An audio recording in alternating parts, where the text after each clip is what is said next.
I don't know what was going on there, but we had a little bit of technical difficulties. Welcome to everyone who is here. Thank you for joining me.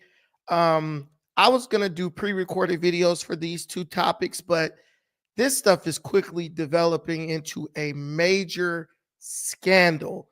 So I said, man, I might as well just go live with my people, introduce myself to the new viewers. I know there are new viewers here who have never seen or heard of this channel. You are on the foremost channel in conservative politics. No, I'm just kidding. You're here at the Defiant with Brandon Tucker channel, and I hope you enjoy it. Do me a favor, hit the like button as you come in. Also, share to a friend. And on top of that, give me a 1 in the comments if you can hear me okay. I've put a lot of effort into getting this audio situation together.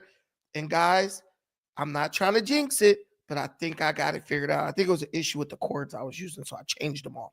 Anyway, I know yesterday was Sunday. I know yesterday was Sunday. And I know I didn't do a live stream.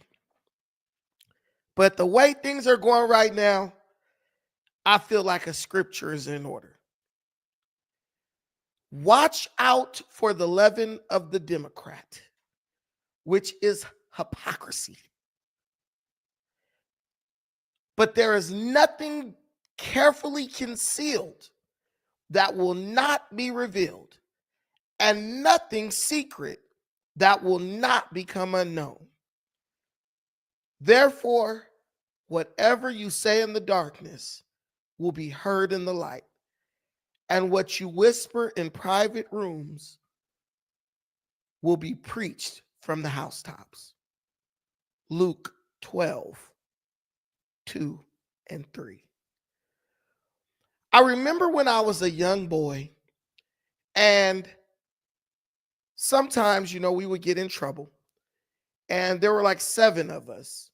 So it was very easy for one of us to do something and then deny it and hope that another one of us was blamed for it. I remember my grandmother would line us up and she would ask us one by one, who did it? And 6 of us were telling the truth, but one of us was definitely lying. And my grandmother would always say, what's done in the dark will eventually come to the light. I want to believe that every God-fearing, blue-blooded American person has at one time or another, in some way, shape, or form, heard that saying. What's done in the dark will eventually come to the light. But every day of Donald Trump's second term as president, it seems like the Democrat Party and the members there within have never heard that saying, because it's almost becoming a daily occurrence that we are finding out some contrived bird brain scam or conspiracy or hustle that the Democrat Party tried to get over on the American people with. And today is no exception. Donald Trump has made a very bold claim. He has accused former President Joseph Robinette Biden of something that has the potential to shake this country to its very core.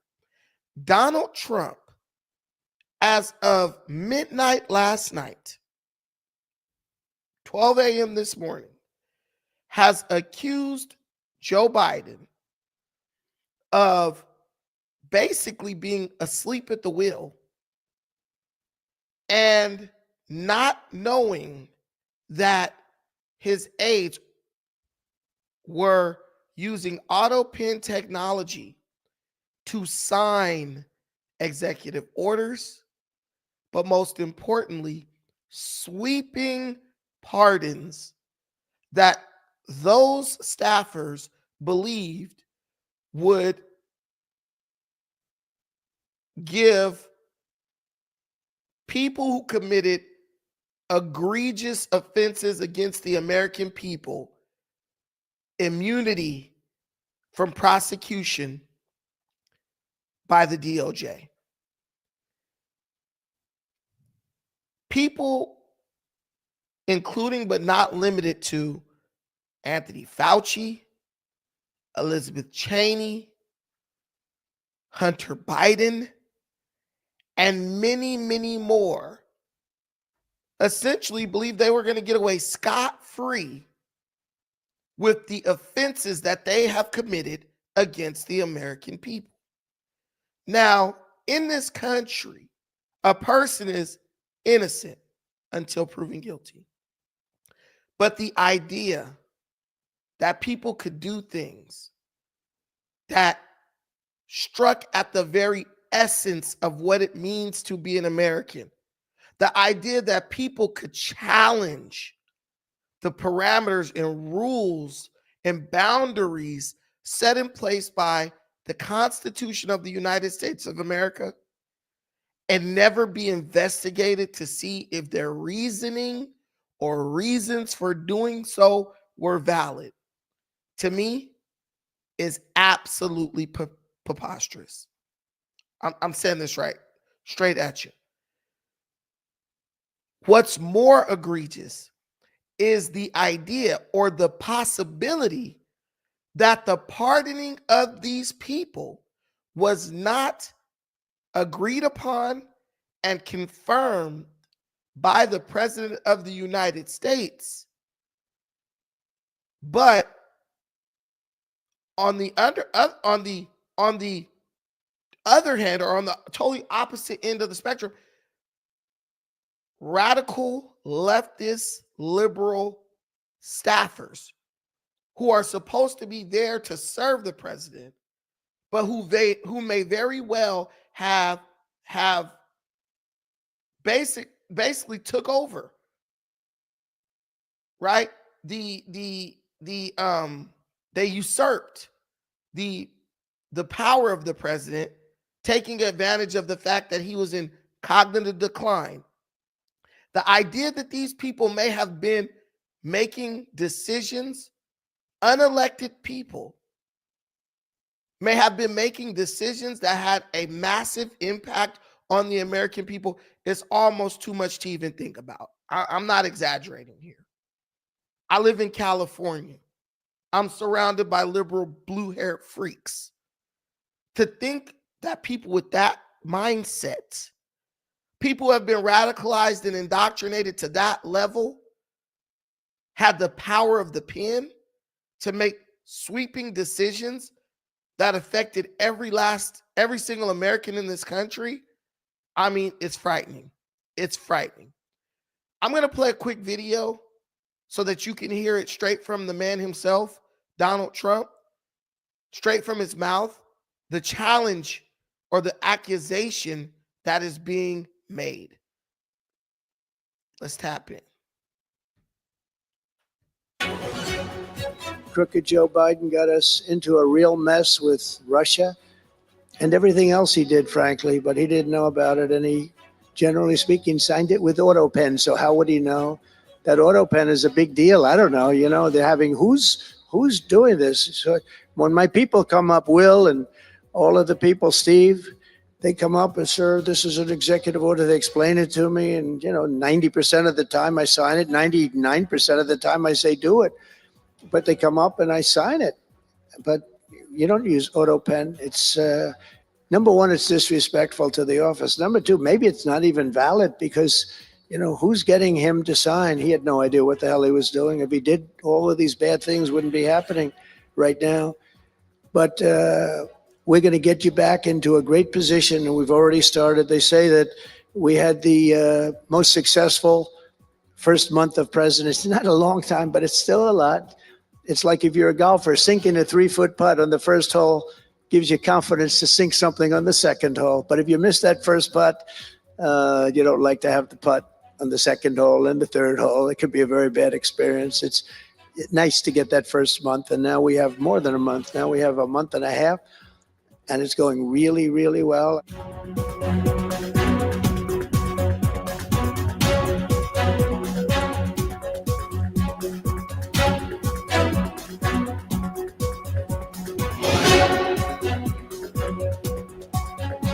So basically, in a nutshell, Donald Trump is accusing Joe Biden not only of using autopen, because pretty much all presidents since Harry Truman or Calhoun, I think President Calhoun, have used that technology. And I understand that there may be hundreds, if not thousands, of things that the president is being asked to sign on a daily or weekly basis. And maybe sometimes he's not always there to sign it in person. Maybe he's not always able to, be at his desk to read through everything and sign through everything. No one expects the president to be a superhuman. But what we do expect of the president is for him to have enough information or understanding of what's being signed to make a decision on it.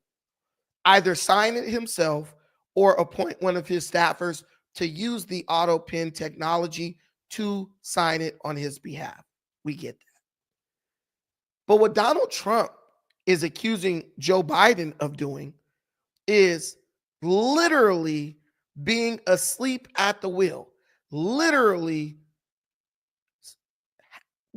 Basically being unaware of what his staffers were signing on his behalf. And the saddest part of this whole situation is that because all of us witnessed how bad Joe Biden was from day one of his presidency. I mean, we saw him forgetting things. We saw him falling asleep in meetings. We saw him trying to sit in chairs that weren't there. We saw him being unable to find his way off stage after his speeches, having to be handled by his wife to the point that everywhere he went, she had to go with him. We saw him have to be redirected by his staffers and different personnel when he looked lost and confused. Because we witnessed this with our own eyes, I would say for the very first time in U.S. history, the American people saw someone who they voted into power who was mentally and physically unfit for the job, right? It wasn't like FDR, he was over the radio, no one could see him, right? It was nothing like that. This was literally on video, recorded for the world to see. Because we witnessed that as Americans, all of us shared that first time experience. We can't just dismiss it the way the leftist media has tried to. We have to actually take Trump's claims and his accusations into consideration. And I'm not going to lie to you. I believe Donald Trump is right. I believe President-elect Donald J. Trump is right. Because when you look at some of the things that were taking place, as partisan as Joe Biden may be, some of the things that were being addressed by the White House, some of the statements that were coming out of the White House, I mean, they were absolutely appalling. Like it was unbelievable, the things that they wanted us to believe Joe Biden was co-signing. Oh, today President Biden signs an executive order to do this and do that and do this. I remember Joe Biden telling a woman who wanted him to, I forgot exactly what she wanted him to do. She wanted him to do something. But he was telling Kamala Harris during their debate. He was telling Kamala Harris during their debate that he could not just make executive orders and decrees like a king. And I want to say it was like, I forgot exactly what it was. You guys might remember. I forgot. But there was something she was claiming she would do. Remember when she thought she was going to be president the first time? There was something she was saying that she was going to do. And Joe Biden made it very clear to her, hey, you are not going to be able to do this with the executive order. You can't just make a rule or a decree. You actually have to get this voted on by Congress, and it has to pass. Has to be passed by Congress. You want me to believe that the same Joe who got on stage during his presidential campaign and basically made it clear that he was not a king and that he was not willing to use executive order to try to force things down the American people's throat, you want me to believe that that same Joe Biden went into office on his first day and signed a record number of executive orders on his first day in office? I mean, the situation that's unfolding, basically, it calls everything into question. Because there were a lot of things that Joe Biden signed executive orders to end that even had Democrats scratching their head. Donald Trump said it best. He said a lot of the things that Joe Biden signed executive orders to end, if he would have just left them alone, in a couple of months, he would have had one of the greatest economies in the history of the country. Do you think Joe Biden knew that? Do you think that Joe Biden really walked into the presidency, said, I got all these problems on my hand, but my first priority is to get rid of every single little thing Donald Trump put in place, whether it was good or bad? I mean, if you really use your mind, right? If you really use your brain, think about it. Do the actions that were taken sound like the actions of a career politician like Joseph Robinette Biden, who understands if something is bad, you get rid of it, but if something is good, you take credit for it? That's politics in America. You know, the Afghanistan withdrawal. Joe Biden would have never agreed to it, but once Trump made the deal, Joe Biden executed the evacuation of Afghanistan, and he took total credit for it.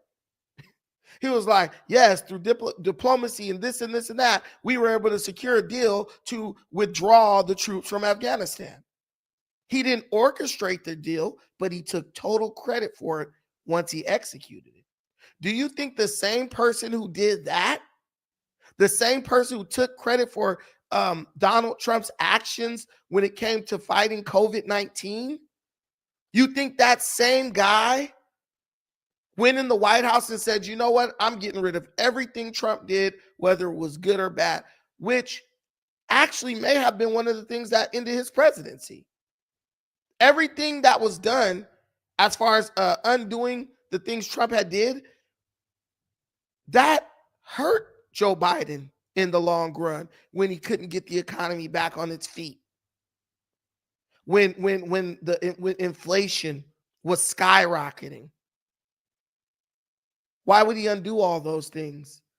Just to turn around and be blamed for what happened after those things were done away with. That doesn't strike me as Joe Biden's style. But what it does strike me as is the action of an immature, leftist, radical, activist staff member or appointee who is Trump deranged and is on Twitter and at the local coffee shop in a liberal hub saying, hey, I got the power now. The president is asleep at the wheel. So I'm going to just go ahead and go here and put this stuff under the auto sign machine. And guess what? Joe's so gone mentally, he's not going to remember whether he signed it or not. He's literally, I tell people all the time, Joe Biden was nothing more than a puppet. He was the face. That's it. It's like old Pop. You know, he's old as hell. He doesn't care what's going on. He just wants to feel like he's in charge. So you patronize him. You entertain his delusion, right? You shine him on, so to speak, and you let him think that he's running things while secretly you're making the decisions. And I am not the only one. There were many conservative people, independents. There were even people in other countries who for 4 years were consistently calling that out. They were making it very clear that we were making it very clear that we saw what was going on when it came to the presidency. We saw that Biden was unfit for leadership, and that we were well aware that there was a shadow government that was making the decisions while using Joe Biden as a prop to retain the trust of the American people. But did he retain the trust of the American people? Or did the American people reject the Democrat Party in a landslide election defeat? They rejected them because we were on to their game. We understood what was going on. So do I believe Donald Trump when he says that Joe Biden wasn't signing these executive orders? Joe Biden wasn't signing these pardons that prevent Donald Trump and the DOJ from investigating people who are accused of profiteering off of one American tragedy after another? People who made millions and millions of dollars by selling the American people out to foreign interests. I believe him. I believe him. Because when the cat's away, the mice will play. And if Joe Biden was the cat, he never even showed up for work. Joe Biden was a shell of himself, of his former self. He was tired. I mean, the president is usually, he wakes up late. He wakes up early and goes to bed late. Joe Biden was shut down every day at 4 o'clock in the afternoon. How do you tell the president, Mr. President, you're shut down at 4 o'clock? How do you have a country, the greatest country in the history of the world, being run by a part-time president, like a part-time job? Joe waking up at 11 and working from 12 to 6, 12 to 4. Biden was working 10 to 4. A swing shift, 6 hours. And you want us to believe that he was able in that little bit of time to oversee everything that got signed. No, they shut Biden down at 4 o'clock. And the rest of the day, they was in there with the auto sign, the autopen machine, signing stuff that they never even ran by Biden. They might have ran it by Jill Biden, because I'm going to be totally honest with you, towards the end of the presidency, it seemed like she was more in charge than Joe. Seemed like she was just dragging Joe along, pushing Joe in the back. Come on, Joe, we got to go to here. Come on, holding his hand. Making it seem like, oh, we're so romantic in love. We're walking down the street. No, baby, you're dragging this man along. Because he's not capable But first on the president's post of carrying himself. Hold on, guys. Everybody saw it. Everybody knew what was going on. But for 4 long years, the mainstream media, the Democrat Party, and the brainwashed masses of liberal voters told us that we shouldn't believe our lying eyes. Joe Biden is as good as he's ever been. That's what Joe Scarborough said. We knew Joe Biden wasn't as good as he's ever been. We knew Sleepy Joe wasn't even a shell of his former self. And now we're learning that the reason they wanted to make sure Biden retained power and nobody got rid of Biden is because behind the scenes, appointees were calling the shots. You thought you had a president, but in reality, you just had a shadow government, a bunch of people making decisions that affect your life, and you don't even know their names. You don't even know where they're from. You don't even know what they believe in. All presidents use autopen. But what Trump is saying is Joe Biden staff was using it without him knowing. Like, you can use autopen, like, hey, you know what? I'm not in the country. Just use the autopen machine to sign my name. Or, hey, I got all these papers to sign. Can you take this stack and go down and use the autopen to sign this stuff? After you become aware of what's being proposed, then you can sign it. Do you guys really believe Joe Biden was reading through bills and executive orders, some of which are thousands of pages long? Do you think Joe Biden was sitting there attentively when a staffer could be standing there reading it to him? No one believes that. No one believes that. Joe Biden was falling asleep in diplomatic meetings on foreign soil. Joe Biden was nodding off at meetings with presidents from other countries during global conflicts like Ukraine and the situation down in Gaza. The guy was going to bed every day at 4 p.m. Do you really believe he was reading everything or having everything read to him? I mean, even with Trump got a bunch of kids and shit. He could just say, hey, man, Trump Jr., read this and let me know what it's talking about. Melania, go read this and bring it back to me and tell me what it's saying. Who does Biden have like that? Remember, Biden didn't appoint people because of their qualifications. He didn't hire people based on merit. Biden hired people based on DEI, based on the color of their skin and their gender identity. Did you forget? Do we remember? Put a 1 in the comments if you remember that Joe Biden wasn't hiring people based on their talent and qualifications. Biden was hiring people based on their gender and the color of their skin, whether they were a woman or whatever. You really believe that when you surround yourself with people like that they're going to be on the up and up and they won't take advantage of you as soon as they get, the minute they get a chance?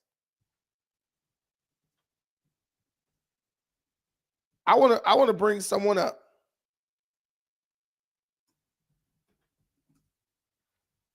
I want to remind you of somebody. I want to remind you of a man named Sam Brinton, a White House appointee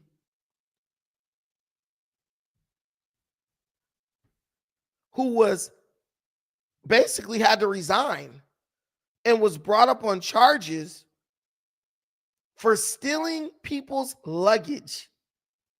You remember this guy? Let me see if I can make it any bigger. Do you guys remember this guy? Sam Brinton. Joe Biden hired this guy not because he was qualified.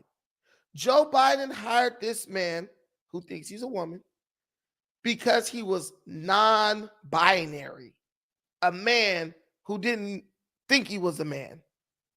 He didn't think he was a woman either. He was just right in the middle. This guy literally was arrested and charged.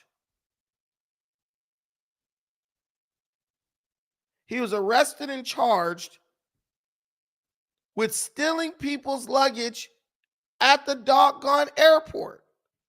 I mean, it really doesn't get any, ridiculous than that. Hold on. I'm trying to bring this up. It really doesn't get any more ridiculous than that, guys. You're rich. Like, bro, you work at the White House. You're making plenty of money. But you're at the airport stealing people's luggage? Sorry. What the hell is going on? And it wasn't just one time. He did it several times before he was forced to resign or asked to resign by the Biden administration. Now, as crazy as old Joe may be, do you think Joe Biden would have kept that guy employed if he really knew what was going on the first time the dude got caught stealing people's luggage? Hell no. But Joe Biden didn't hire Sam Brinton. Joe Biden probably didn't even know who the hell Sam Brinton was. I don't think Joe Biden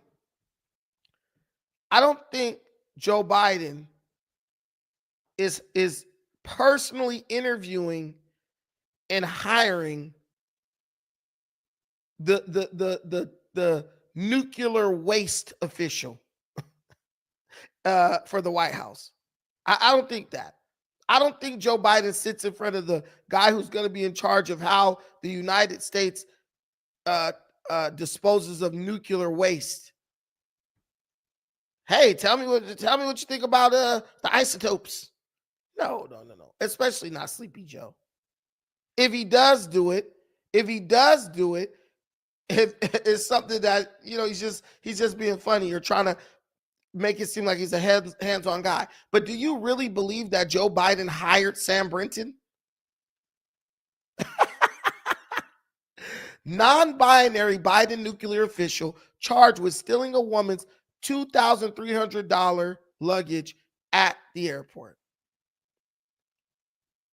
Bro, $2,300 luggage. Why? What are you doing? My guy, you're probably making $200,000 a year.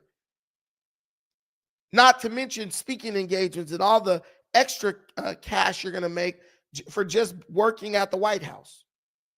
The first non-binary person to be hired to be the nuclear waste secretary or whatever he was doing. Biden hired a damn klepto. I don't think Joe Biden was that far gone to where if you gave him straight up the facts about Sam Brinton and you told him about Sam Brinton's criminal history, I don't think Biden was that far gone to where he would have been like, yeah, hire him and keep him on no matter what.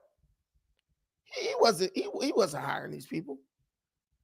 So we know that something was going on behind the scenes, and we know that Biden was left in the dark on a lot of what was going on in the White House during his term.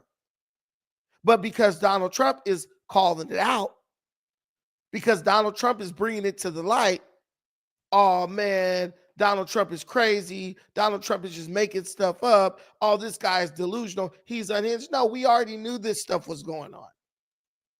We already knew Biden wasn't running the country. There were so many people who said that on a daily basis. They were like, Biden is not running the country. There were open conversations. It wasn't even whispered. People were literally saying, Joe Biden is not running this country.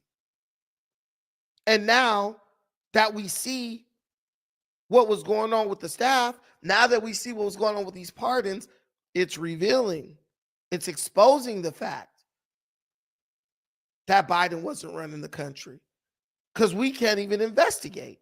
You remember when everybody was asking, why didn't Joe Biden pardon Fani Willis? Remember all the black folks? We was like, man, that's crazy. He pardoned all these people, but he didn't pardon Fonnie Willis. Well, that's because for the staffers, Fonnie Willis wasn't important. Let's be real. Why didn't Joe Biden make an appearance down in New York to throw his support behind Jamal Bowman when he was struggling and he was going to lose his seat? Why didn't Biden make an appearance to go down and support Cori Bush when she was getting exposed and she was going to lose her seat? Guys, because Joe Biden was never making the decisions. Joe Biden was sitting in the chair like Pop, like your little brother when you're playing the game and your mom says, hey, let him play, and you give him a controller and it's not even connected, but he really believes he's playing. He's moving. That was Biden. He thought he was in control, but he really wasn't. The emperor had no clothes. Let's tap into this press secretary.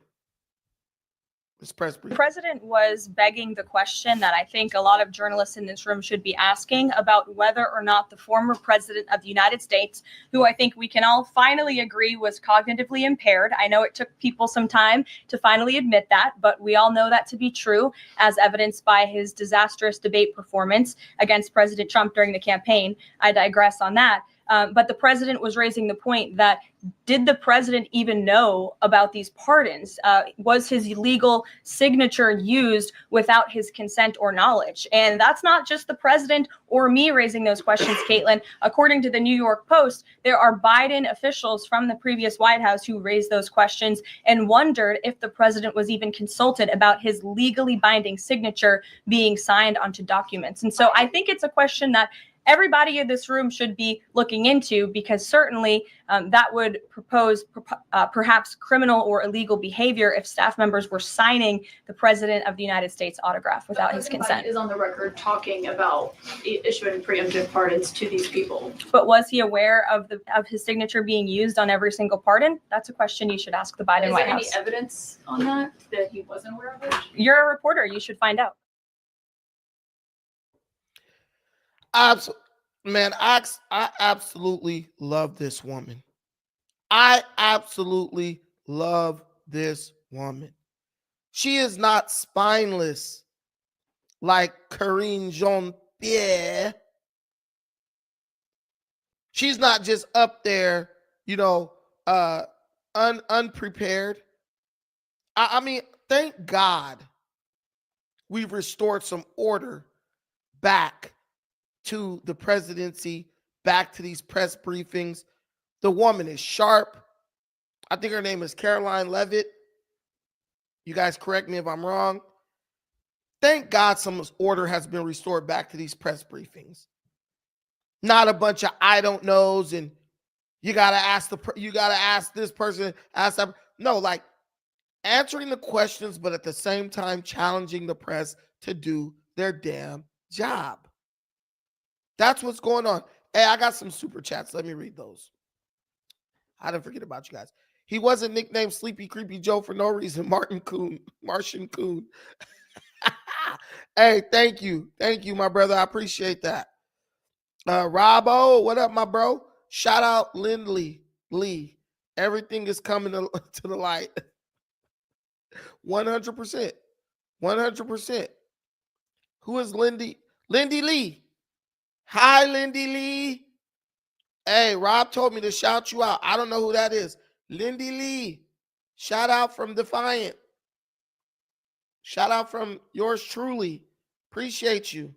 Where you at, girl? We gave her a whole shout out. I hope. Oh, she's a well. Oh yeah, a whistleblower. Exactly.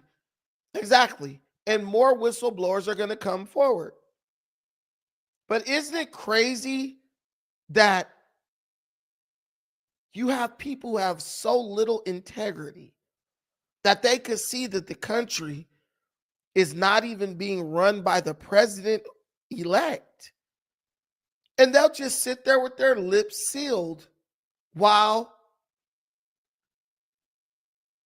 unelected mystery people are driving this country off the side of a cliff. And one of those people was Kamala Harris. One of those people was none other than failed vice president, failed presidential nominee, Kamala Harris.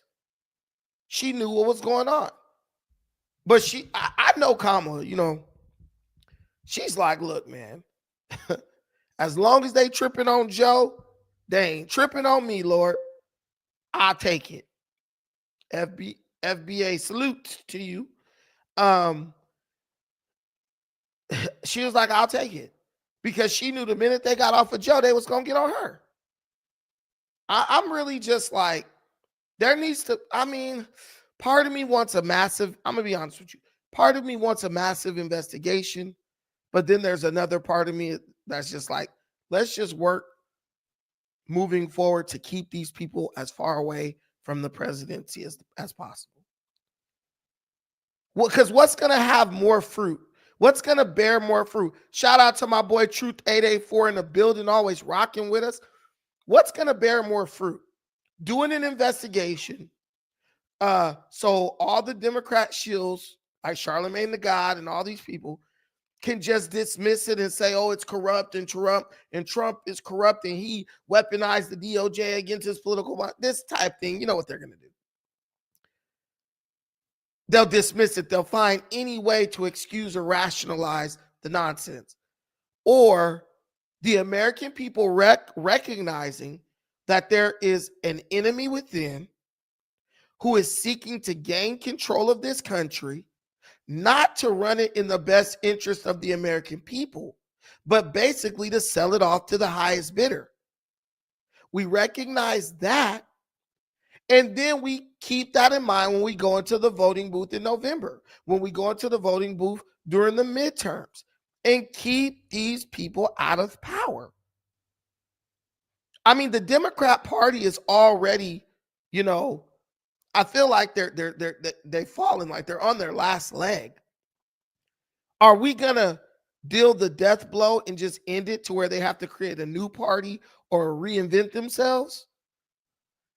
Or do we just deal the death blow? Or do we just keep on propping them up and slapping them and beating them down again? Which one do you think is gonna turn out best? Because if you keep them alive and you keep like resurrecting them, so to speak, eventually they're going to wake up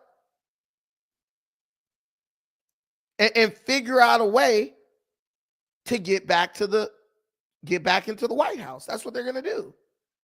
Because right now, let's be real, guys. Like, I'm a realist. I hope you're a realist too. Trump is just one major scandal away from losing the grip that he has on the American people. Let's be real.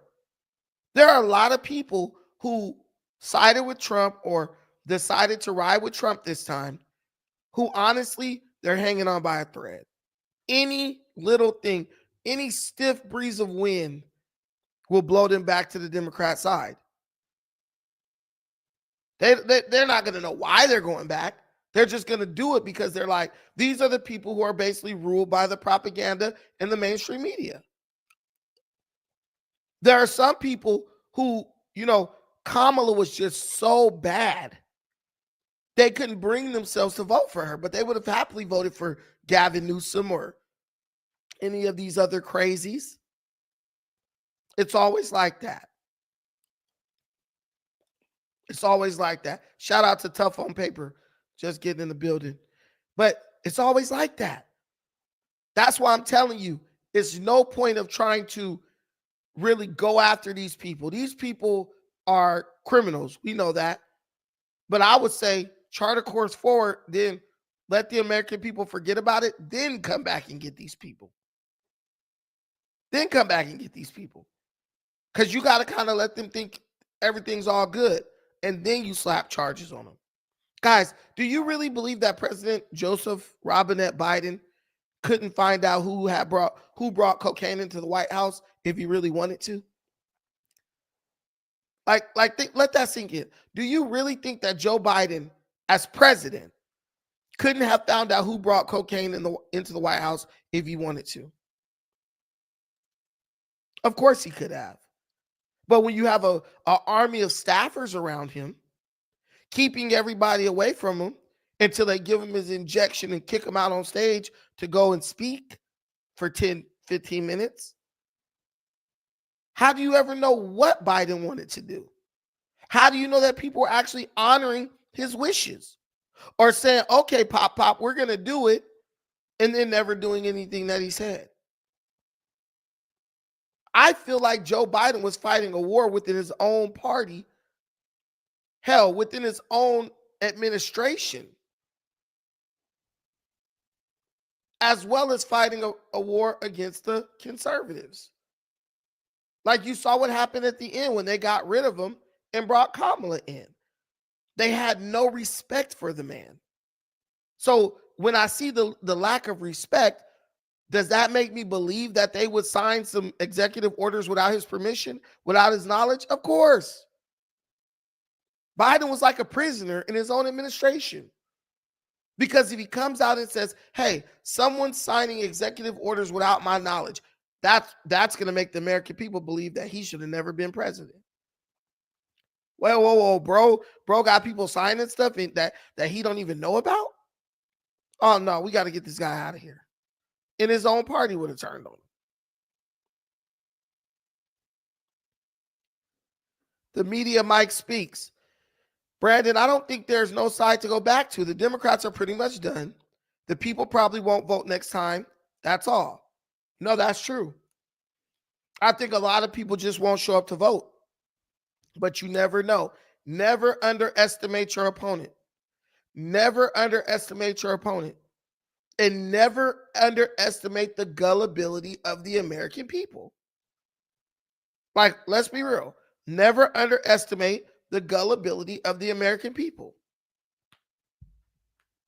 I think we're amazing, resilient people, but there are a lot of people who are just so uninformed, they will vote for somebody who's a horrible candidate. I got people in California. I'm not going to lie to you, bro. I'm not going to lie to y'all. There are people in my home state of California. As bad as Gavin Newsom is, they're telling me that if he ran again, they would vote for him.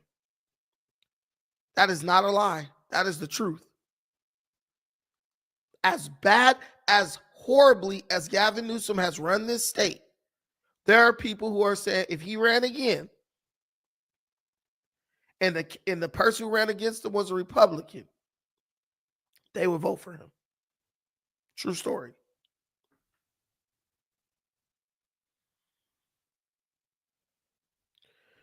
Trump doesn't even have the authority to retroactively remove the pardons, so it's a moot point.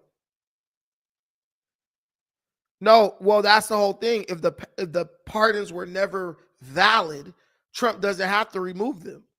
That's the whole thing. If he signed with the autopen, right, and executive orders have to be signed by the president himself, the executive orders will be null and void. Oh, Zarth, believe me, it is black people too. It's black people. But people have their own reasons.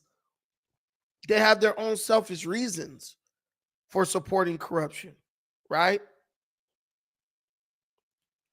Like, I got friends who were in jail who got out of jail because of Gavin Newsom. He let all the criminals out and basically skyrocketed the crime rate while denying the crime rate was going up. My bros who got out of jail because of Gavin Newsom, they love him. They're like, yeah, man, he might be horrible. He might be trying to have grown men in the bathroom with my daughter. But you know, bro, I got to vote for him, bro. Got me out of jail. People really reason like that. It's crazy.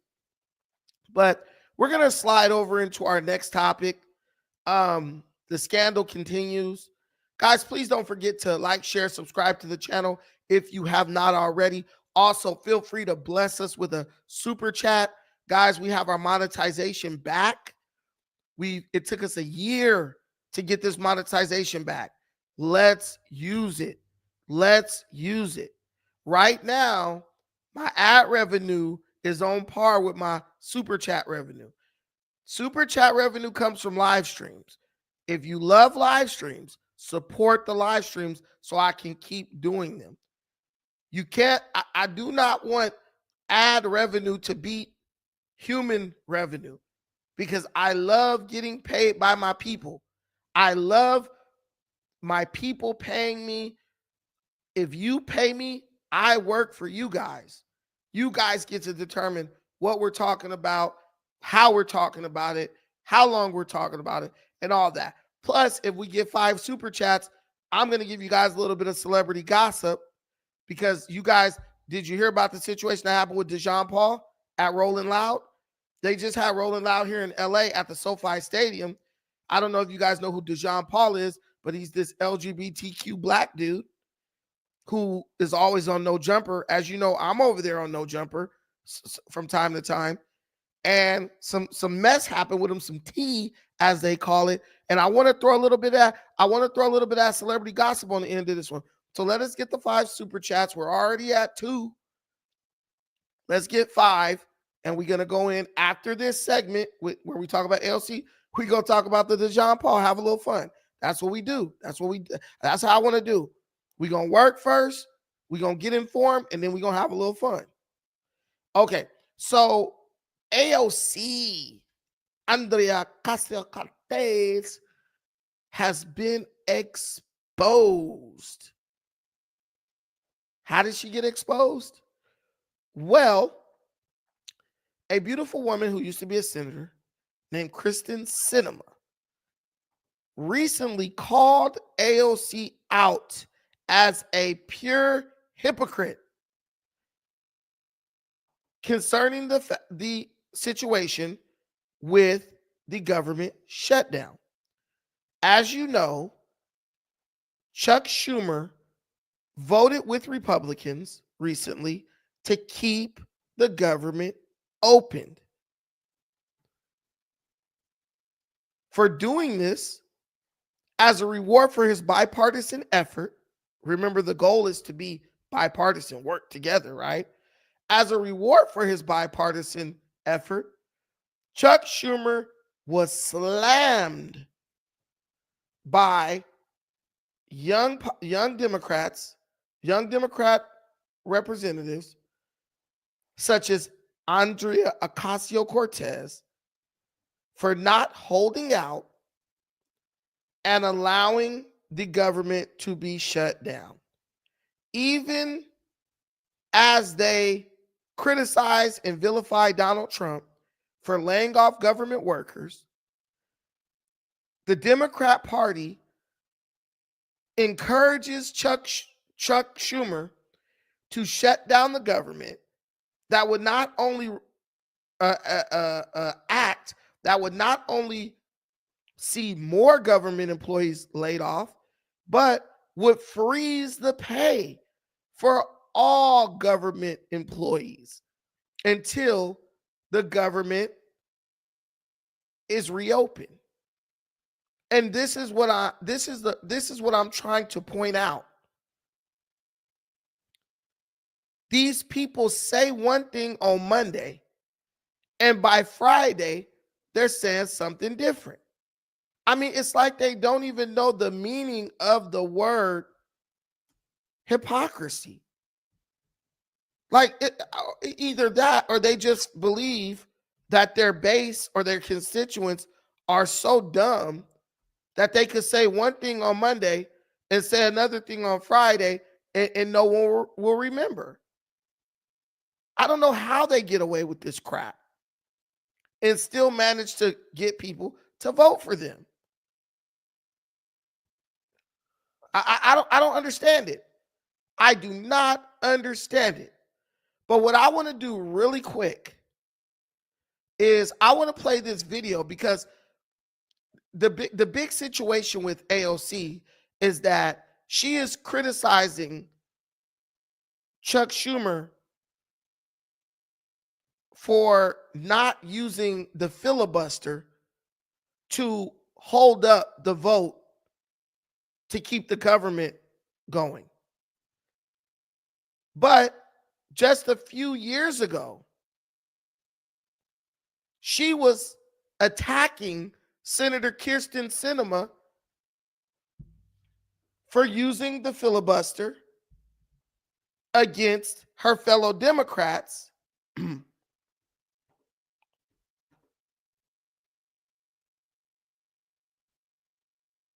over the Voting Rights Act. I just don't understand it.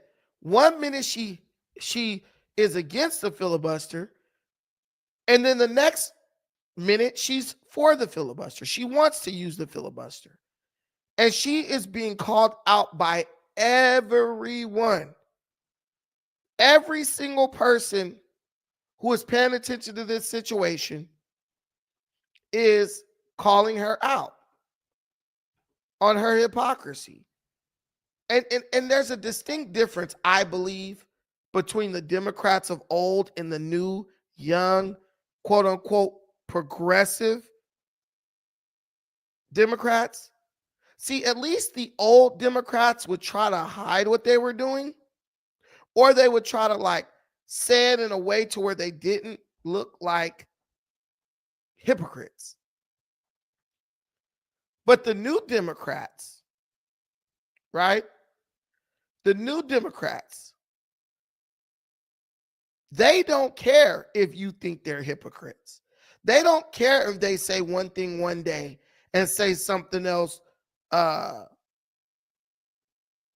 don't care if they say one thing one day and then say something else the very next day, and they get revealed as being hypocrites. They don't care. Either they understand something that we don't understand, or they're just so ignorant and such a product of like the microwave generation where your mind just throws stuff out 10 seconds after learning it. They don't see that everything they're doing is only further cementing them in people's minds as hypocrites and liars and charlatans. I truly just think Ocasio-Cortez doesn't care. Like when she said that Elon Musk is one of the dumbest people she's ever met. Girl, this guy's a genius. And you're a bartender. But he's the dumb one. It really makes no sense. It really makes no darn sense. Let me play this as she criticizes Chuck Schumer. So on social media, you've been urging people to call their senators, tell them to vote no on cloture, which allows the bill to go forward for a vote of just a simple majority, and to vote no on the vote for a simple majority on the Republican bill. What do you say to the counter argument of like a government shutdown hurts the country, hurts the people you represent, from Queens and the Bronx? Absolutely. And that is why House Democrats have laid out a plan, as well as several Senate Democrats laid out a plan to keep government open for another 30 days as Republicans negotiate a deal with Democrats in order to have an extended government funding bill. But the House would have to come back into session, right? But House Democrats are in town. We're afraid of working? Is that the problem here? That the idea that, God forbid, members of Congress have to fly back and do their jobs? Okay. Genuinely, come on.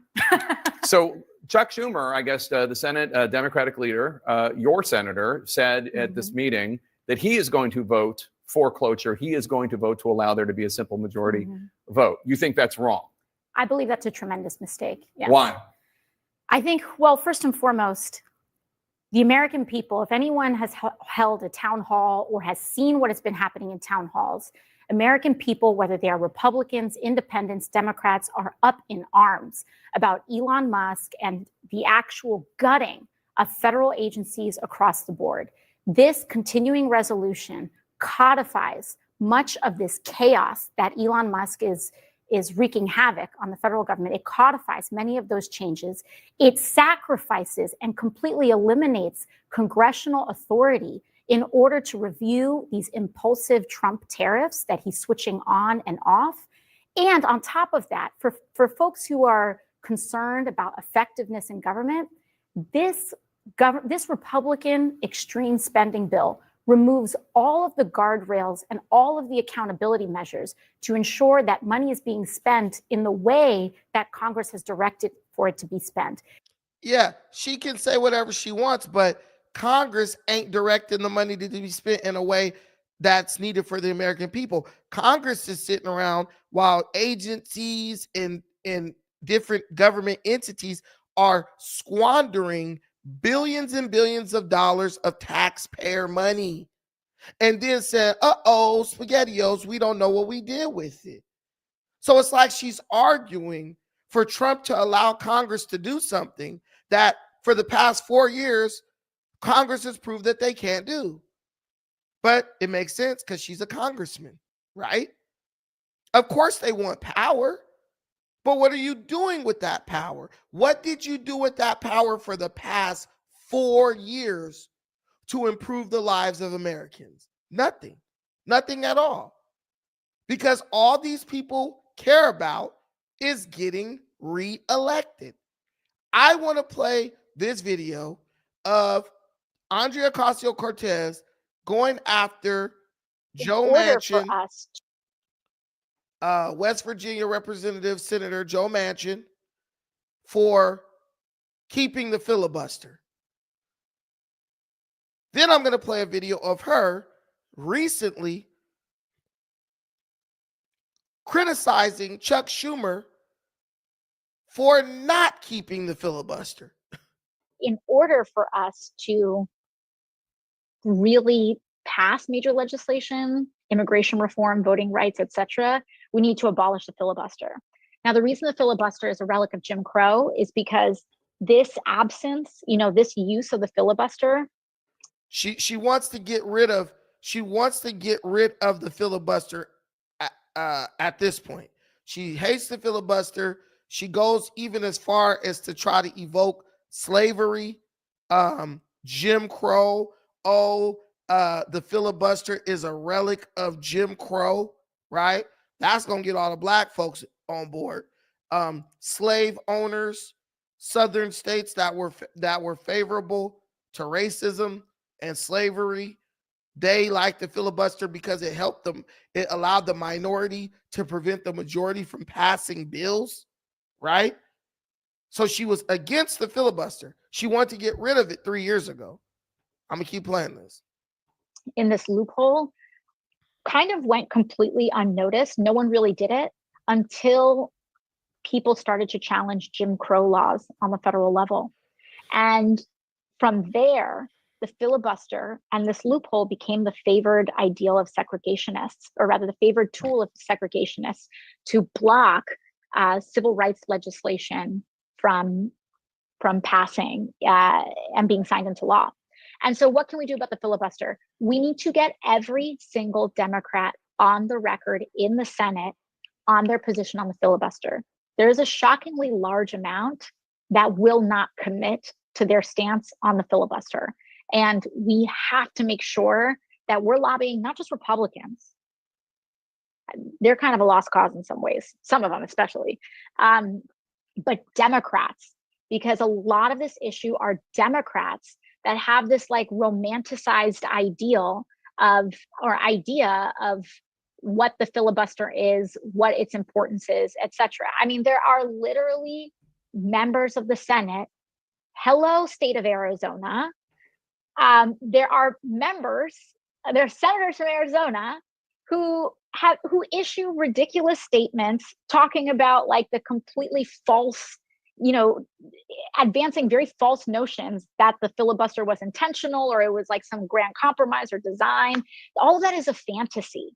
And it is so, I cannot state enough how much the health of our democracy is on the line with this, because with all of the voter suppression laws that are sweeping in Republican-led states across the country, we have to pass H.R. 1.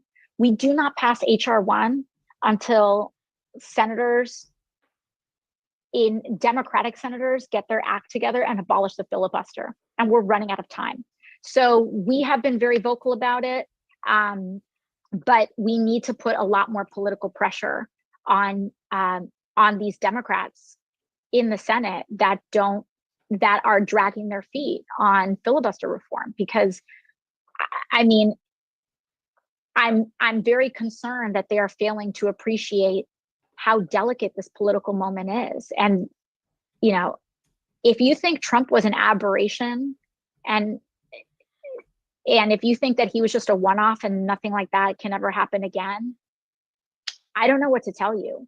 I mean, the evidence is all around us. And I feel like at this point, it's a delusion to think that Trump was just this accident instead of a symptom of something much deeper that's defining the Republican Party. And they not only will they take away our democracy, they are. Just look at what's happening in Republican states across the country.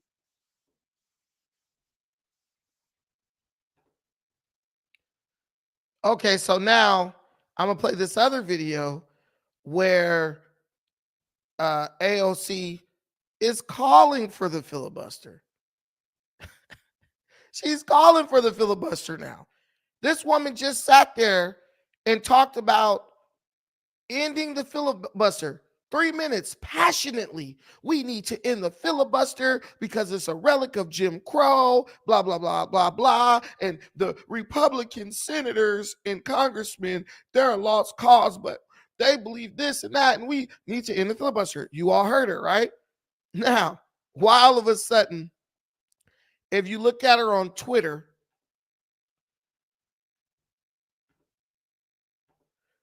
we could protect Roe tomorrow, meaning Roe versus Wade. We could protect Roe tomorrow, but Sinema refuses to act on the filibuster. Until this changes, she can take a seat talking about women's access to health care. So all of a sudden, the woman who was so passionate about ending the filibuster wants to use the filibuster when it's convenient for her. I thought it was a relic of Jim Crow. I thought that was just something that slave owners used to keep good abolitionists from ending slavery. By the way, those slave owners were Democrats and those abolitionists were Republicans. It's like they're always trying to change the story, change the narrative. Like Zart said, she's always flip-flopping. Let's tap into my bro, Greg Foreman. Basically, AOC called for Kyrsten Sinema to be primary. Do you agree with Bernie Sanders that now may be the time for Senator Kyrsten Sinema, who blocked voting rights from passing last week, to face a primary challenge in Arizona come 2024? Well, Mehdi, as you mentioned, that race is in 2024, and that means Kyrsten Sinema is about 4 years into her 6-year term. I don't believe she's really given a compelling case as to why she should be renominated as the Democratic nominee for United States Senate in Arizona. She has proven herself an obstacle to the right to vote in the United States. She is not an ally on civil rights. It is becoming a precipice and rather contributing to the threat that we have in stabilizing our democracy. She is not standing up to corporate interests. In fact, she is a profound ally to them.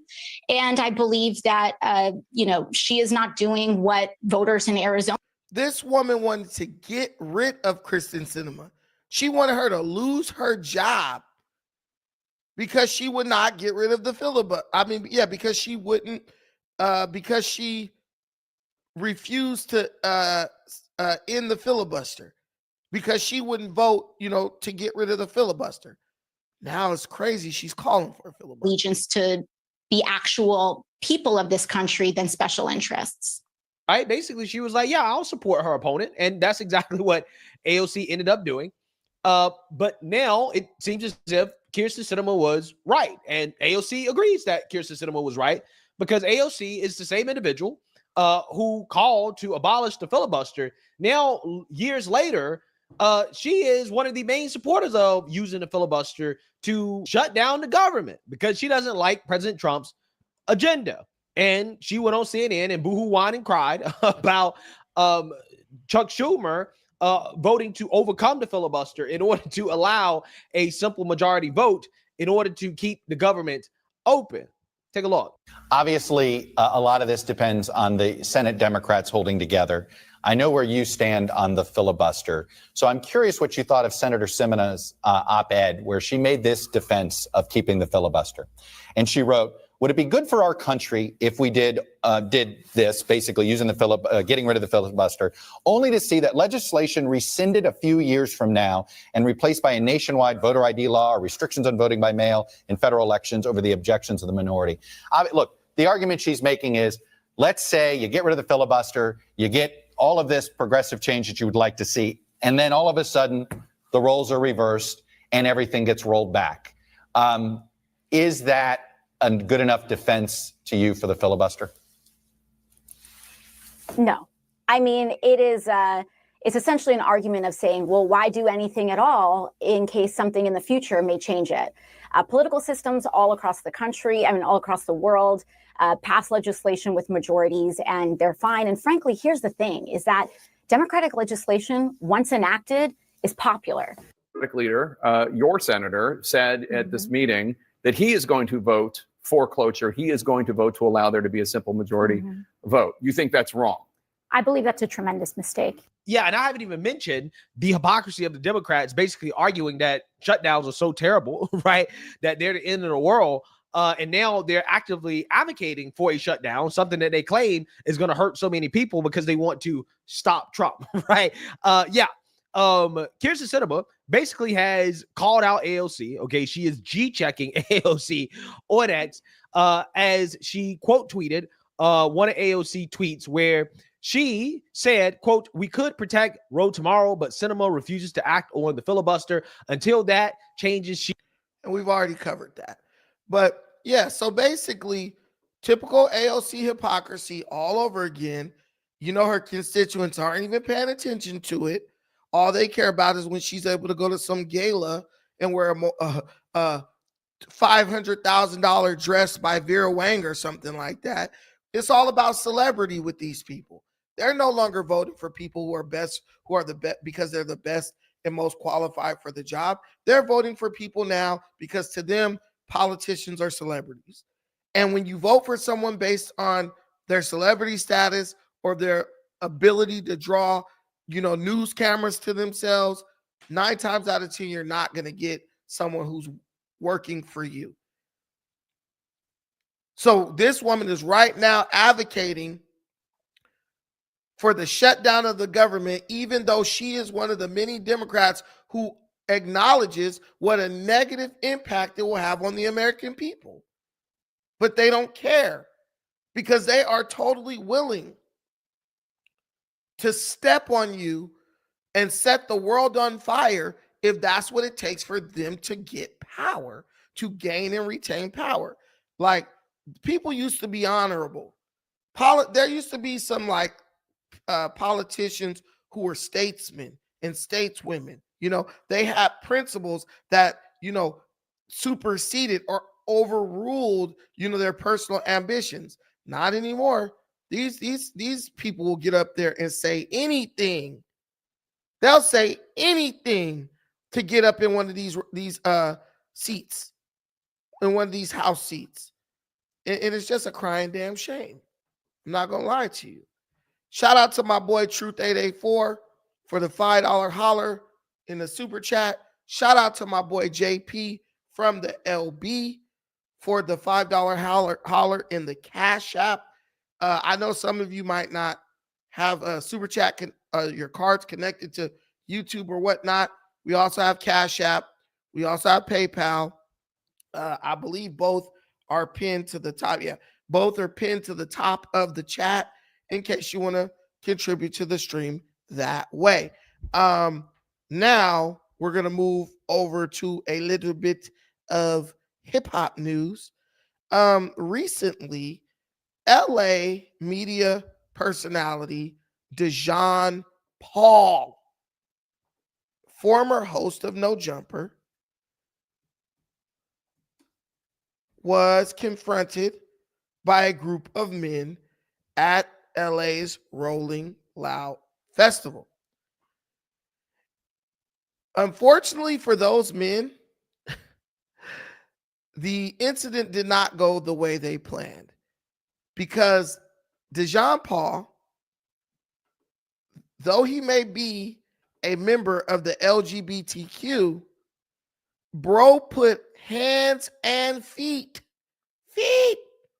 on one of these gangbangers. First, let me play this video so you can see what Dejon Paul looks like and how he acts. I asked Adam, I asked Josh, why did he have his gun out around us? There's empty rooms in the back. I asked Adam, I asked Josh, why did he have his gun out around us? There's empty rooms in the back. There's a parking lot. Why are you on the work floor? You guys know the room. Everybody has the business. You guys know the room, so you know where the table is. That's the work floor. Yeah, 100%. Why is your gun out around that? Why by me, of all people? I asked Adam, I asked Josh, why? So that's Dejon Paul. When he first came on No Jumper, when he first hit the scene, he was not openly homosexual, but apparently he was exposed as being homosexual on social media, and he decided to use that as the opportunity to come out of the closet, as far as I understand it. He later was a host on No Jumper, then he was a host on Back on Fig, this other podcast, but apparently left that podcast because of homophobic rhetoric that he says he could no longer stand. I'm trying to give you guys a video of the little squabble, the little squabblation, because it's too funny. But I guess people think that because someone is a,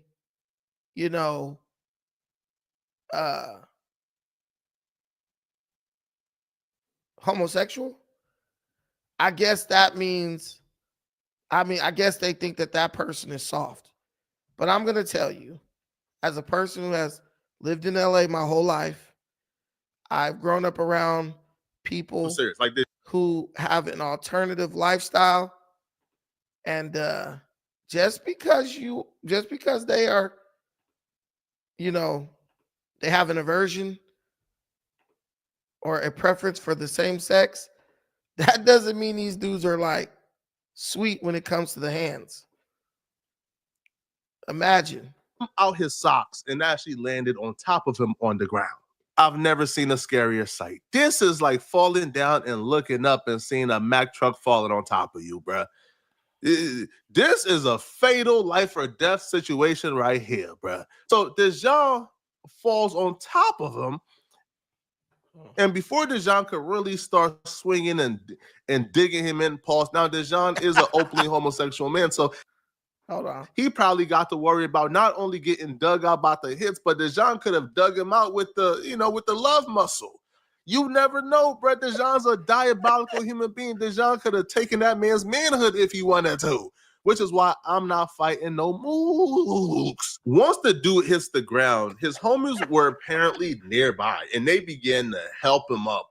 So while they were helping him up, Dejon wasn't trying to get up, so then they started to swing on Dejon. But the one dude came in like a falcon. I mean, bro, the whiff of his jacket went up like a, and the dude was coming in the crowd like some. And when he got there, within like 2 milliseconds from the other side of Rolling Loud, he got there within 2 seconds. He started to give Dejon some falcon kicks. Bro, I heard of a falcon punch before, bro. I ain't never heard of a falcon kick, bro. He gave Dejon the falcon kick of the century, bro. Almost tore Dejon's neck off his body. And when he did that, that's when I realized, oh, no. No, I've been deceived. These people aren't just beating up Dejon just because of some random occurrence that took place at Rolling Loud. No, this is personal. So I began to investigate who exactly was Dejon Paul fighting. The first person I identified is the person that Dejon Paul beat up. And this dude name is Big Swift 562. All right. So he put Rolling Loud was fun. Listen, man, sir. I hope this dude is not from Long Beach, because 562 is the Long Beach area code. Please don't let a dude from Long Beach got beat up by Dejon Paul. Bro getting kicked out of the city if he got beat up by Dejon Paul. But basically, Dejon Paul was at Rolling Loud. They him and the dude apparently were fighting because the guy spit on Dejon Paul. Well, the dude spit on him. Dejon Paul put hands on him, got bro on the ground. When they both hit the ground, bro's friends rolled up. One of them jumped kicked Dejon Paul in the face. And in the aftermath, Dejon Paul was like, yo, when I got jumped at Rolling Loud, I beat up the first one, then they jumped me. Then these dudes go to social media talking about Rolling Loud was fun. And apparently there's a conspiracy behind this whole situation because no one really knew why they were fighting. But now we do. And you're going to know now too, because I'm going to play this on live. I don't know if you was depending on the video not coming out, sir, but we seen it was not fun for you, right? Rolling Loud was a terrible time for you, sir. We seen it, all right? It was terrible, all right? You got the jaw broken. You got squished by a 1,000-pound Mack truck. It was never fun for you. So I looked at the dude, man, who apparently Dejon Paul beat up, and I'll be real, like he looks like he may have some squabble. I'm shocked that he ain't have no squabbles. Sir. How can someone look like they have squabble? This is what I'm saying. How can you look like you have squabble? Bro looks like a dude who should be pushing a basket full of corn with the little pop, pop, pop, pop, the little whistle, the little horn, selling elotes and the little fried what is that? That stuff they be selling is just fried like lard. I don't know what that stuff is. The little chicharrones. That's how bro looks to me. But Flacco, man, his judgment be off. We was depending on you. We was counting on you, man. The streets got let down, sir. I'll be real, man. I was thinking about giving his music a listen, bro, but ever since you got beat up, bro, by Dejon Paul and let him get some streets credibility, bro, your music is banned, man. It's banned from my car, bro. All right, my CarPlay will never, ever play your music, sir. Sorry. The person who allegedly was kicking Dejon Paul's head off his body, like he signed a $100 million contract with Manchester United, and what? His name is Rosecrans Vic. Now, Rosecrans Vic is a pretty respected media personality in the city of Los Angeles. All right, now Dejon Paul has been harassing Rosecrans Vic probably for the last 3 years or so, harassing, stalking, insulting, saying all type of horrible things about him.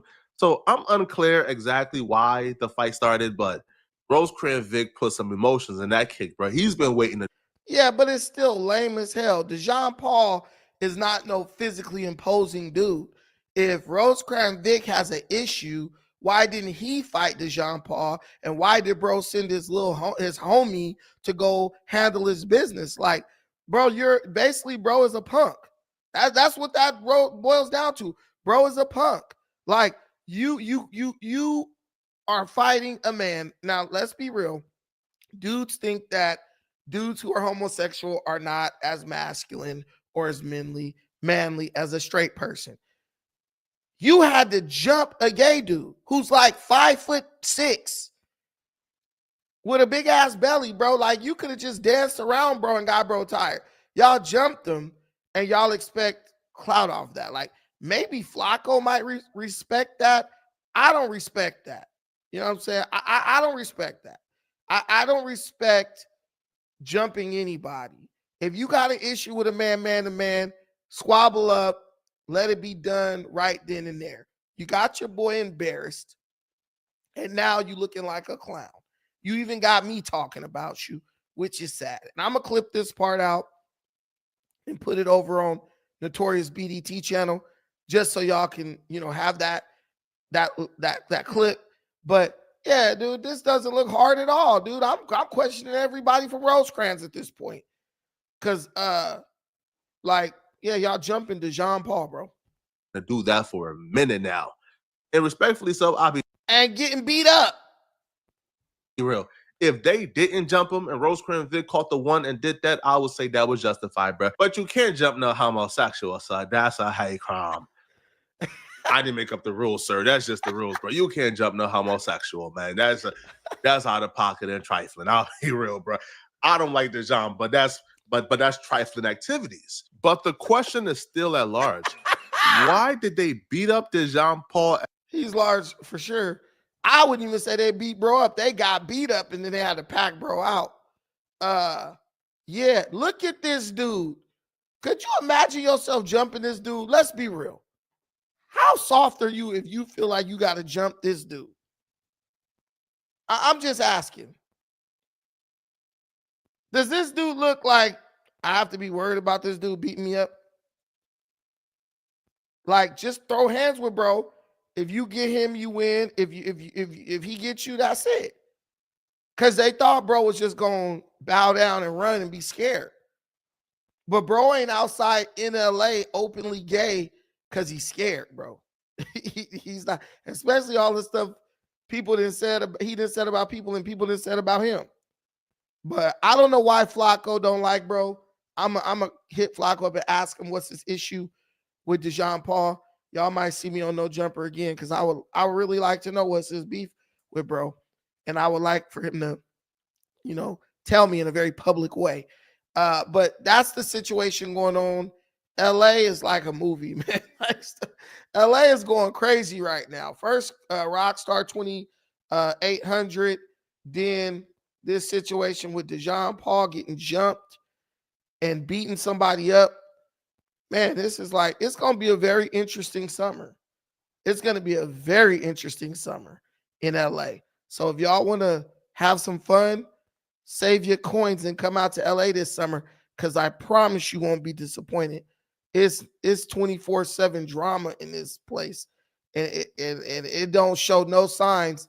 I see no signs of it slowing down. But it is what it is. But hey, this is all I got for you today, guys. What more can I say? We're doing our thing.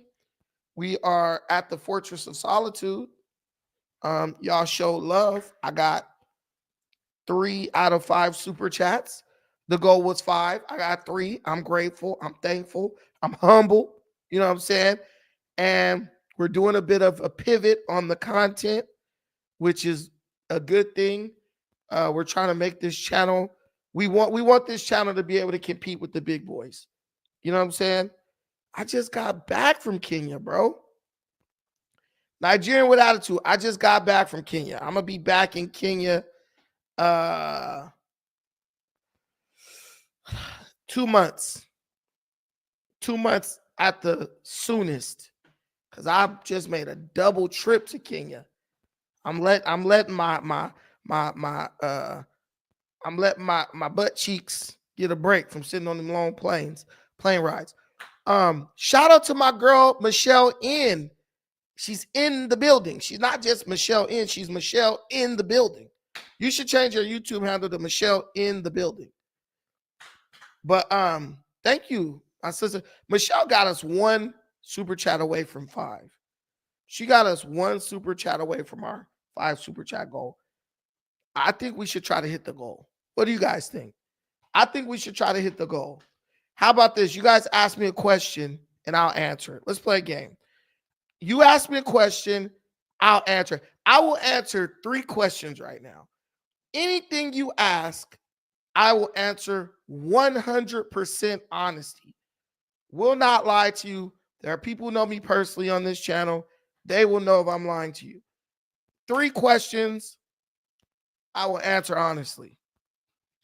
Let's go. Let's go. Let's go. Let's go. Let's go. I want to see the questions typed up though. Type them and I'll answer them. And the questions could be anything. They don't have to be about me. Why you don't cover Pan-African topics anymore? I do. I just did a Pan-African topic. I just did a topic. I mean, are you really watching the channel? I do. What do you mean? But why am I going why am I kind of like going more into the political side?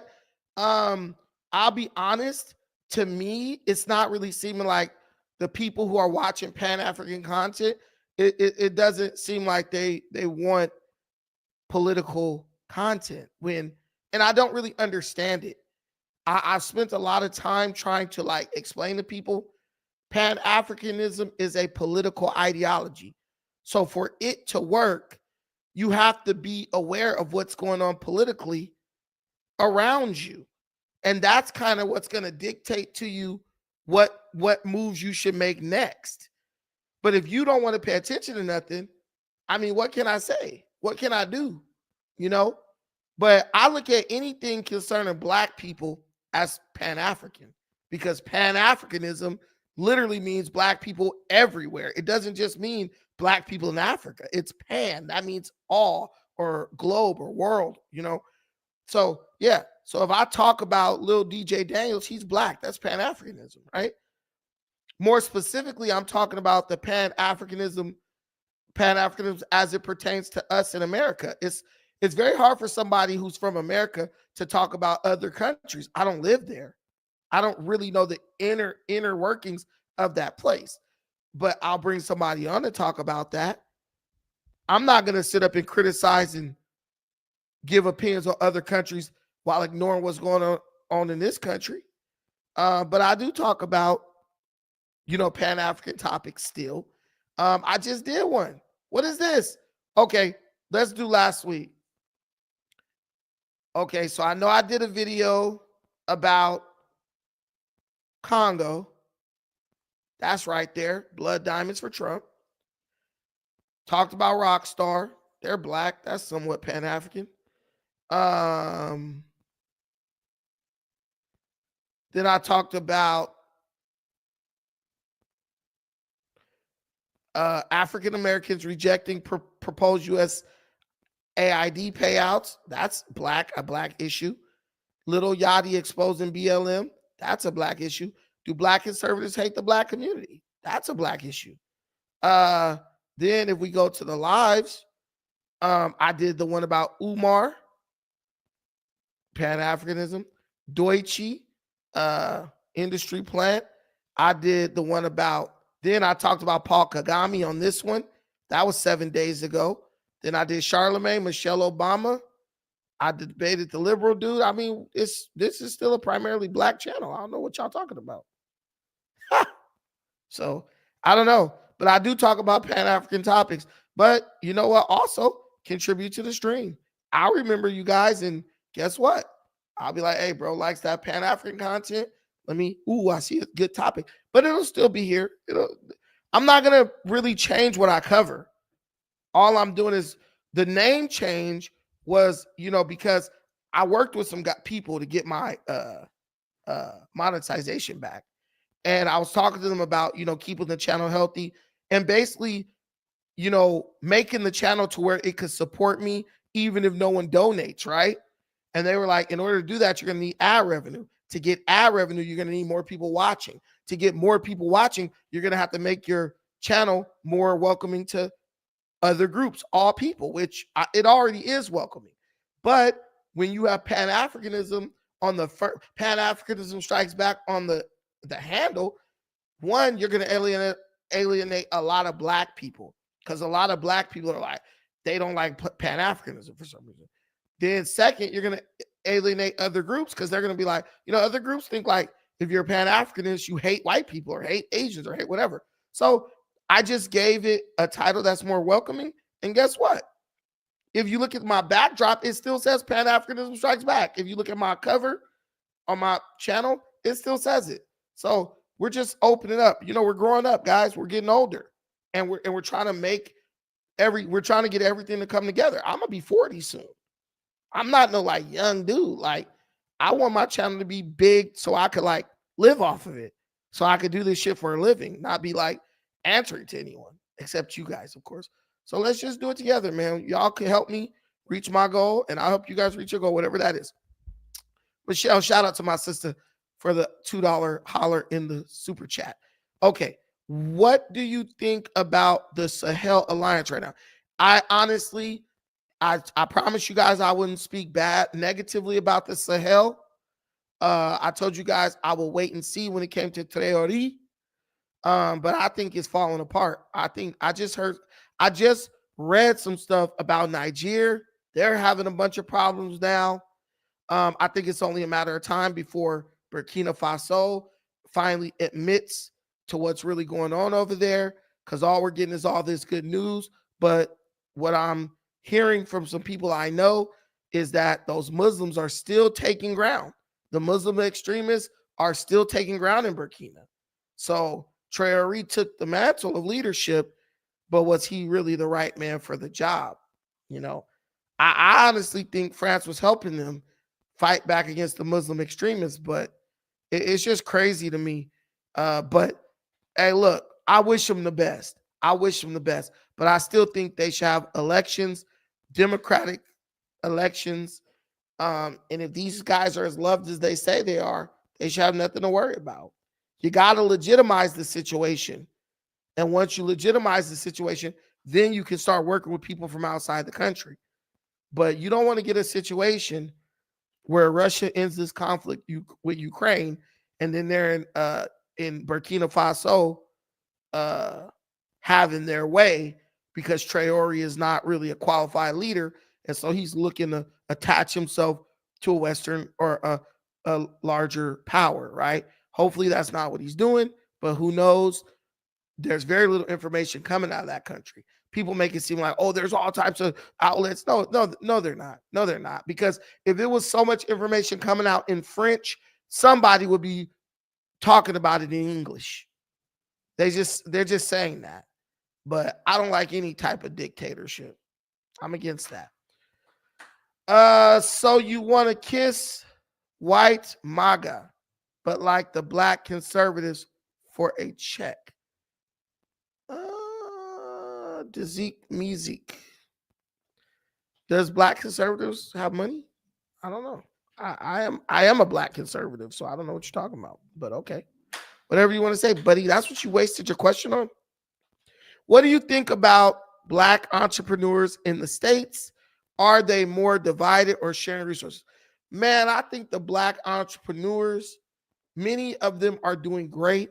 I believe some of them are still operating in that scarcity mindset, afraid to take big risks, to reap big rewards. But at this point, I'm just thankful for all black entrepreneurs, somebody who is doing something on their own, because we definitely have to start moving away from this situation where we're waiting,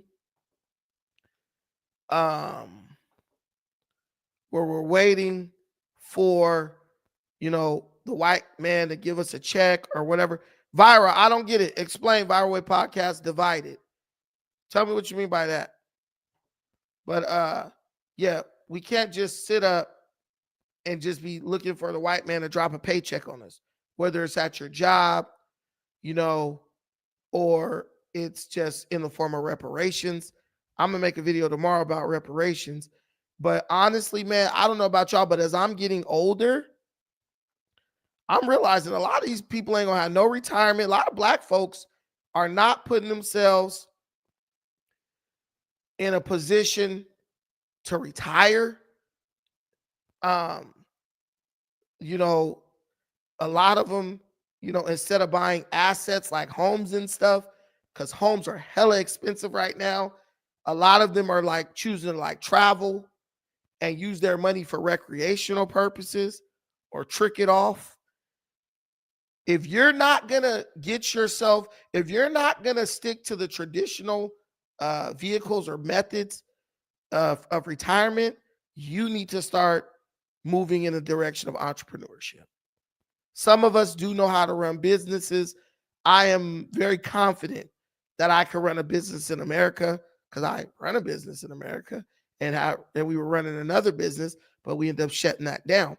I run business in Africa, so I'm confident that I can make money. Why not have to break my back? But I look at a lot of our people, and I just think we don't really understand what entrepreneurship is. I also am going to make a video about something I hate about black entrepreneurship, and a practice that needs to go away immediately. But the biggest thing I would say for Black people is we need to start looking in a political direction. The way the world is moving, we can no longer be apathetic or non-committal when it comes to politics. We have to start going in the room and discussing. We need to start getting in the room and discussing economic mobilization for Blacks. And it doesn't matter who's in office. It can't matter. Hey, do you guys hear like crackling when I'm talking? Let me know, please. Do you guys hear feedback when I'm talking? But it can't matter who's in office. Because what I want to let you guys know is while Black people have committed to 4 years of getting nothing so we can hate Trump, right? Other groups are working with Trump. Even groups who voted against Donald Trump are working with Donald Trump. I would have been down to work with Biden, but Biden was a typical Democrat. He wasn't offering Black people nothing. He was telling his base in his party they needed to get away from the Black issues, the social justice issues, because the social justice issues were hurting the party. I don't believe you viral as far as like Black entrepreneurs are focused on self. My boy John Doe, he hooked me up all the time. As a matter of fact, they just hooked me up today. Truth be told. And you got brands out here, but are we working with the brands that want to work with us? Are we wearing we wearing brands owned by people who don't even know we exist? I wouldn't even say that Black people like entrepreneurially don't work together as much as Black people always think they could do some shit better. Like, bro makes shirts. Let me go buy my shirts from bro. Nah, nigga, I know how to make shirts. I could go make shirts. And then you start making shirts and you do it for 2 months and then you quit. Like, now you feel embarrassed. Like, I don't want to go back to the bro who making the shirts because he remember when I tried to start my own shirt business and it failed. Black people suffer from embarrassment and secondhand embarrassment. Our pride is just out of control. That's the problem. Our pride is out of control. And we just don't like to accept that we're not always the best at everything. Bro, I'm not the best at making clothes. John Doe makes great clothes. Let me buy my shit from him. You know what I'm saying? Let me go buy my clothes from John Doe or Sticks and Stones now. Y'all got to change y'all YouTube handle. Sticks and Stones, right? I'm okay with that. I don't make clothes. I'm not a fashion designer, right? But when the homie came to Africa and I knew where they making the bags and all that shit at in the factory, the leather shit, I took the bro there and was like, maybe you could get a deal, work out a deal with these guys and they can make you some bags and shit. That's how I contribute to what he's doing. Not becoming competition when I really don't compete. If we got rid of 20 bad Black clothes designers and put them in a room and said, why don't y'all make one brand? Y'all all work together to make this brand successful. You probably get one successful brand that's really doing numbers. I still don't know why Dejon Paul I'm not Dejon Paul. What's that boy name? The FUBU guy. The FUBU guy. Why did bro stop FUBU? Why did he adjust with the times? Why did P. Diddy stop Sean John? Why did Jay-Z stop Rockaware? People was buying that stuff. But those people were like, look, I could make more money being a part of somebody else's. And that's what Black people have to understand on a lower level. You might not have the gift of design or the business like acumen, but you have capital. Every designer, every entrepreneur has one thing in common. They have a way to get capital. That's how they started their business. But what if I got the capital? Instead of starting my own business, I bought into somebody else's business. That's called investing. That's how you create boards, right? Like shareholders. We all want to be the star of the show. We want to be the producer of the show. You know what I'm saying? We want to be the security at the show. Like, no, why don't you just stick to one thing, one aspect? Because any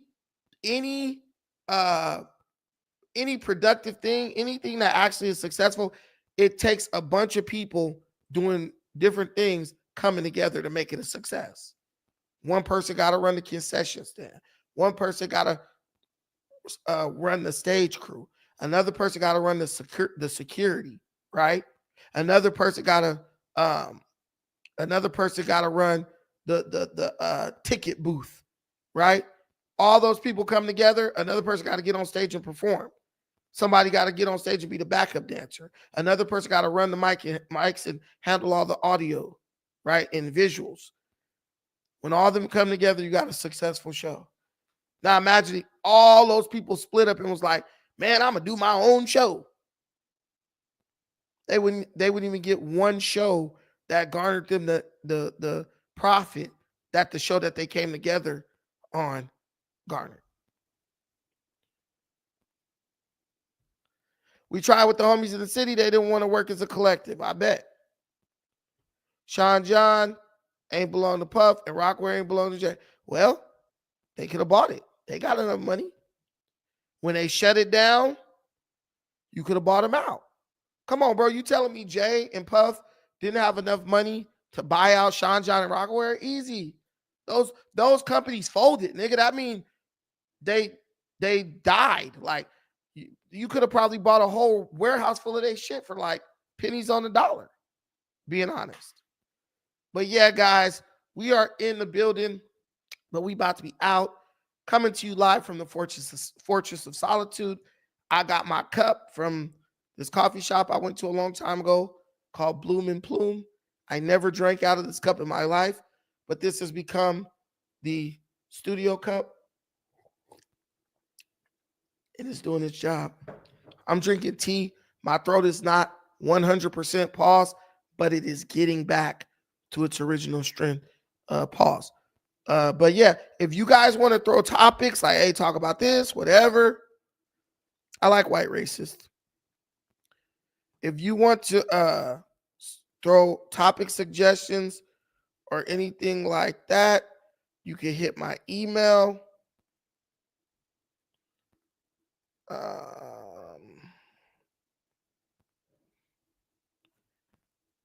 And shoot the topics my way. Happy to discuss. But thank y'all so much for watching this. I appreciate everything y'all do. And my sign out is the same. Till the next time, take care of yourselves. But most importantly, please take care of one another. Peace.